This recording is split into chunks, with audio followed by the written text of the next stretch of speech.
Hi, everybody. Welcome to a new episode of your Cast. My name's Gary, and here I am once again. And now, today, we're going to talk about a worrisome topic. I mean, to some people, it may be worrisome, but as you're about to find out, not to me. That is the future. Nothing less than the future. Something we all hope to have, or right? Or at least we hope to have a good one or a decent one. And lots of people, not to say most people, dread. That means fear a lot. And this is not without a good reason. If you just turn on the TV and see the news, what's going on in the world and everything.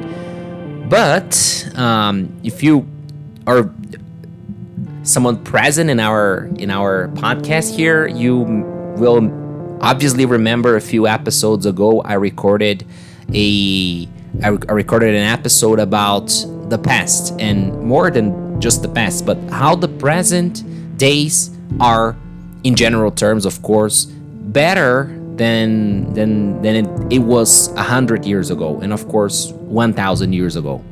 So what I try to say in that episode, I believe it was very clear, was that things are getting in their own rhythm, of course, not in the rhythm we would like them to, but in their own rhythm. Things are getting better and better. Humanity is progressing. Humanity is evolving. Mankind is getting better and better. Of course, we still have a lot of troubles, a lot of issues, a lot of problems, a lot of disgrace and catastrophe. Of course, I'm not denying that, all right? But putting it all in perspective and taking, a big average in terms of life quality, life expectancy, all these things, all these pieces of information that can be gathered together and give us a panorama, a wider perspective. I must say that things are getting better, and of course, not to be contradictory to what I myself said a few episodes ago, I really believe the future is going to consequently be better than the present is. Again, in its own rhythm, things go in their own rhythm, not as fast as we would like them to, but they are going better and better, or less worse if you prefer. And that's my belief for the future. So I'm going to read a few perspectives, a few possibilities that may prove me wrong eventually. I really hope I'm not, and so do you, right?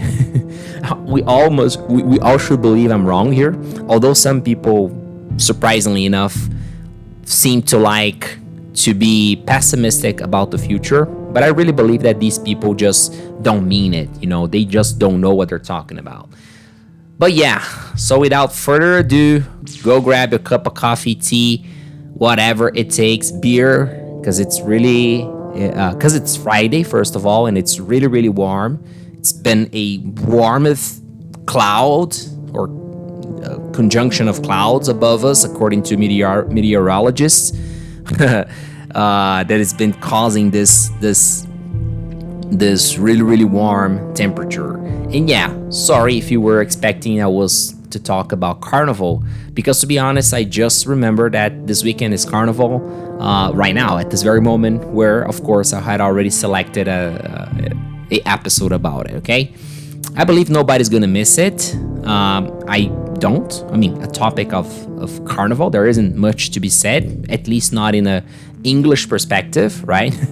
But yeah, let's just do it.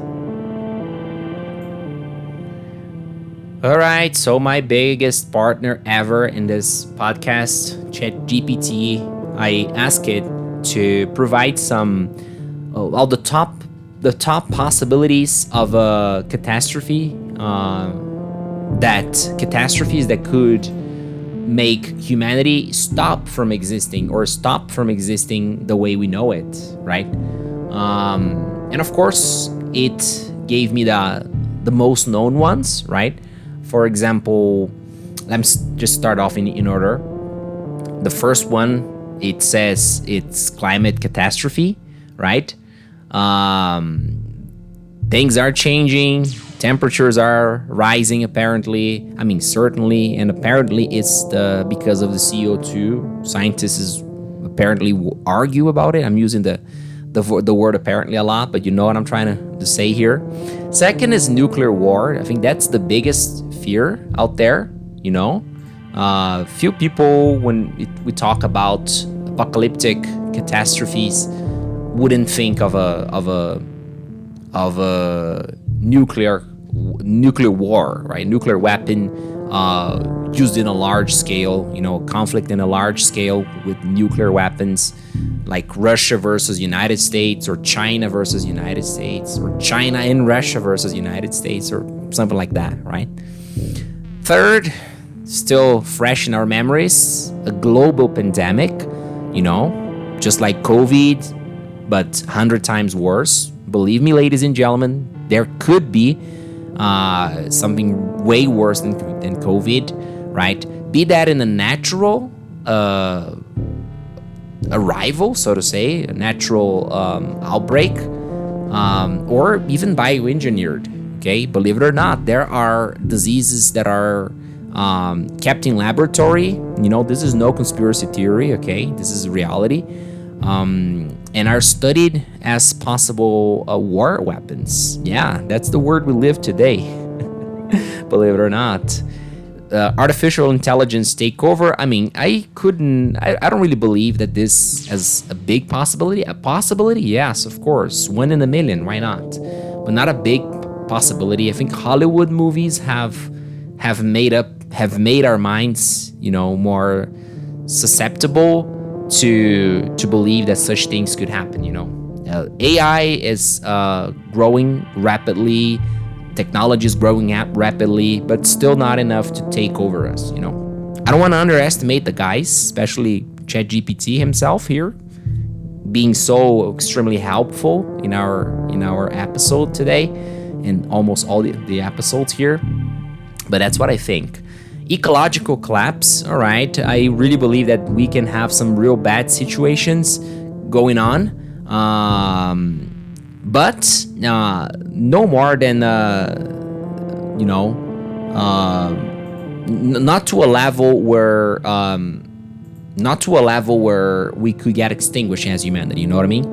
So that's my opinion about the ecological disaster. Asteroid impact, well, that's a possibility, but that's not something we could do much about, could we? Depending on the size of the asteroid, it could just wipe life on Earth, wipe us out, just like it did apparently a few million years ago. So yeah, it's a possibility, definitely. Super volcanic eruption. It says that a massive volcanic eruption, for example, like Yellowstone, could release enough ash and gas to even get to block the sunlight, causing, of course, what they call volcanic winter. A winter, of course, a artificial winter. Nuclear catastrophe could cause it, and they would call it nuclear winter. And a super volcanic eruption could call it, and it would be called volcanic winter. But truth of the matter is, we would have winter on Earth because it would block the sunlight from, it would block the sunlights, and you would cool off Earth, to a level where life could be extinguished, or at least drastically, we could have a drastic change in our fauna, basically. That includes us. We could be vanished as humanity and just remain a few cockroaches and dolphins out there, and sharks, of course, and crocodiles. But let us be optimistic. It's an episode to be optimistic. I really said, if your memory is good enough, that I believe things will get better. And not what are the reasons that lead me to think so, to believe that, okay? So again, I gather these points, in the list, with a few explanations, courtesy by ChatGPT again. Okay, so the first one is the rapid technological advancements. Well, when some people say that technology will take us over, will destroy us, will enslave us, in a la Terminator movie. All right, I really see the other way around. Let's read it. Technology is advancing at an unprecedented rate, leading to breakthroughs in medicine, clean energy, artificial intelligence, and space exploration. These advancements have the potential to solve many problems, like healthcare. Bringing, for example, healthcare innovations, the cures for diseases that we don't have today. Personalized medicine. We could have better medication, based on each one's organism. And of course, longevity research, extending and improving our life in terms of quality. Also, let us not forget clean energy revolution, like solar, nuclear, fusion, and other renewables could and will, in my opinion, end our dependence on fossil fuels, fighting over, and fighting against the climate change. AI and automation. While AI poses risks, it also enhances productivity. It much more enhances productivity than it poses risks. But yeah, improves education and creates solutions for global challenges. Point number 2. Reason number 2 why I am an optimistic person when it comes to the future. That is a declining global poverty and rising living standards. Over the last few decades, global poverty rates have plummeted, meaning have gone down drastically. And billions have gained access to clean water, electricity, and education.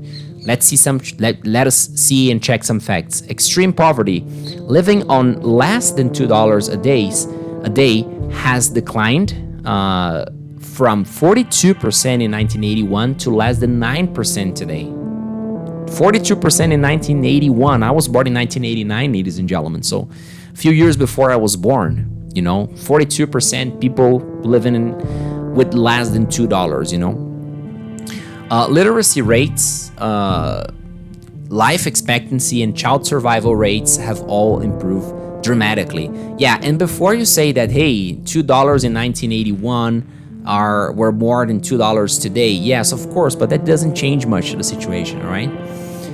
Fact number 3, fewer wars and violence than ever before. Despite ongoing conflict, large-scale wars like the World Wars are becoming large-scale wars like the World Wars 1 and 2 are becoming rarer. Statistics show that violence has generally declined over centuries thanks to diplomacy, democracy, and global cooperation. Deaths from war and homicide are lower than at almost any time in history relative to population.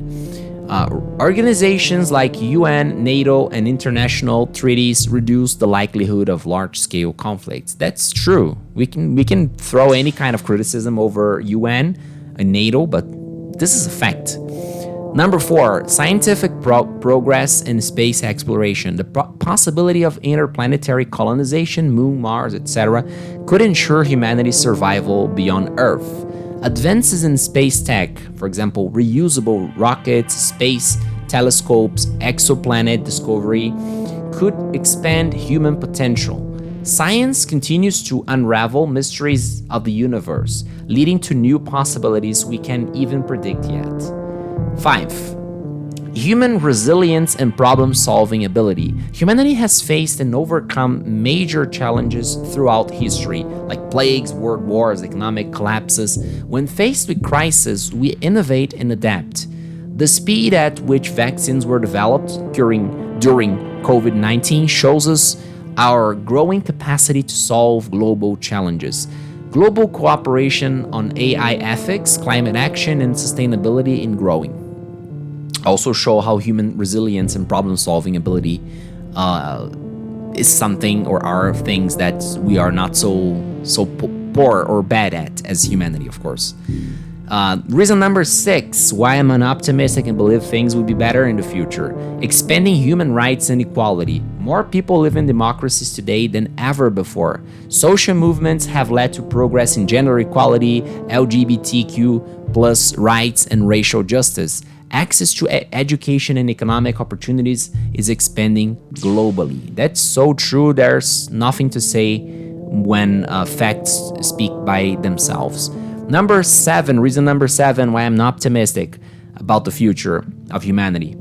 I'm not going to be there anyways. I mean, when I say future, I mean 100 years from now.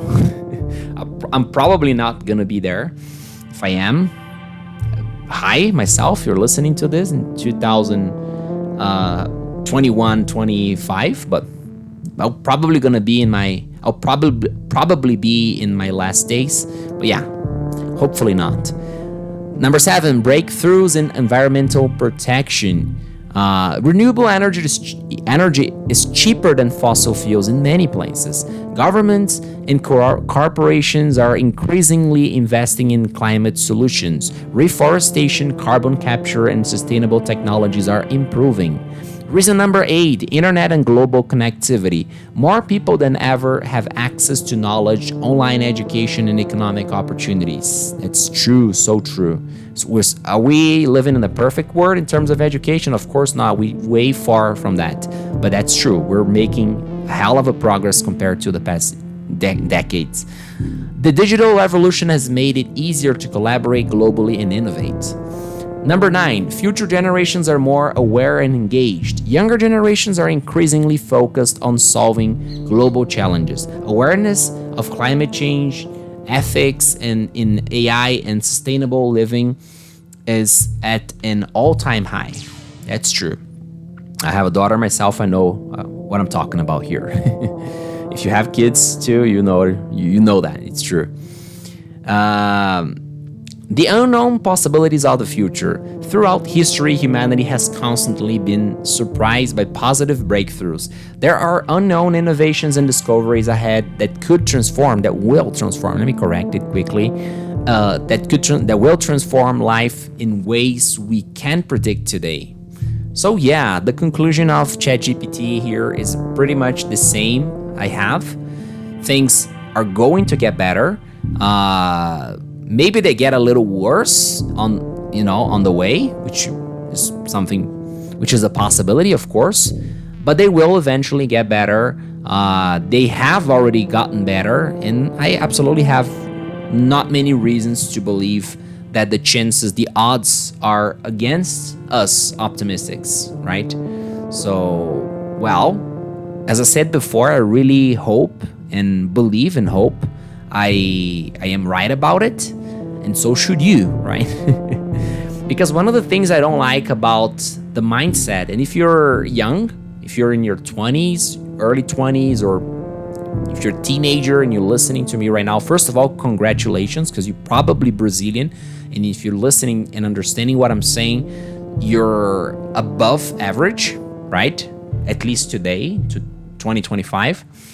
But if you're younger, if you're youngster, early 20s or teenager, and you're listening to this, one of the things I don't like, and I kind of let myself go back in the days, is this negativity about the future, like the belief that nothing's gonna be okay in the future, because, well, if you're in your 20s, one thing you need to do is to get better every day. Not that we in our mid 30s here or 40s do not. Everybody needs to be better every day, evolve, make progress. But you guys need more, and more than that, you guys can do more, can evolve more.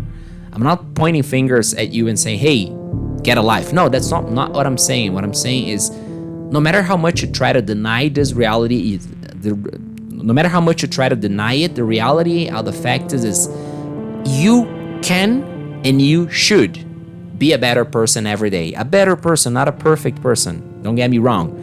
And when we grow up with this mindset, with this understanding that 10 years from now, we're only going to have ashes here and fire, no life, or maybe even 100 years from now. So what motivation do you have to go out there and study, go out there and make new friends, meet new people, do better things, overcome yourself? Zero, if you think like that, So never allow yourself to be pessimistic, because if you're a pessimistic, let me just finish it off. If you're a pessimistic and none of the things you believe happen, you will feel like an idiot, I say that by personal experience. So take my word on this, okay? That will be all for this episode. Thank you so very much. One more time. I see you in the next one. Bye bye.